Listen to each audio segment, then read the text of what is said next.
The word stereotype is an Orwellian-style newspeak term similar to microaggression, whose definition was hijacked specifically to weaponize language and prosecute thought crime. You see, the word stereotype is actually a printing term. A stereotype plate is first printed and then is used to apply ink to the paper similar to a stamp, as opposed to movable type. Now, within 20 years, it was already being used as a colloquialism to denote a visual trope or cliché, something we might call a meme.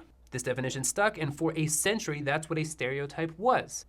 Then in 1920s, in his book Public Opinion, Walter Lippmann recoins the term as an oversimplified or preconceived characterization of a race or group. He's also said to be one of the first to introduce the concept of the Cold War, another bullshit term. In other words, he helped weaponize the very idea of peacetime.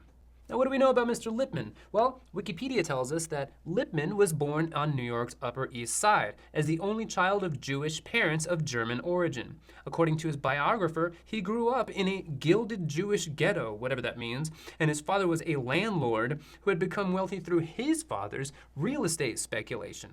You can't make this up. Now, being half Apache and half Irish, of course I'm aware of all of the stereotypes associated with both of my lineages. And of course, on many occasions, I've seen with my own eyes examples in which those stereotypes were exhibited. Now, obviously, the societal pathologies of both my respective ethnic backgrounds are very real.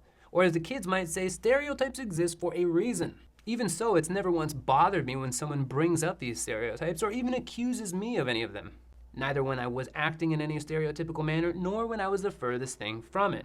It's not even a matter of having to explain, but I'm not that way. I mean, I don't feel the need to dispute anyone's ignorance or their accurate statistics. When I tell you that my reservation is saturated with alcoholic men and women who spend their days panhandling and their evenings fighting and killing each other, because that's the truth, I can honestly say that there's no anger, there's no rage, there's no confrontational emotions of any sort. Obviously, it's a legitimate problem on the res. My denying that, disputing it, rejecting that fact would be silly, and it's never come to mind to do so, let alone act out or become violent.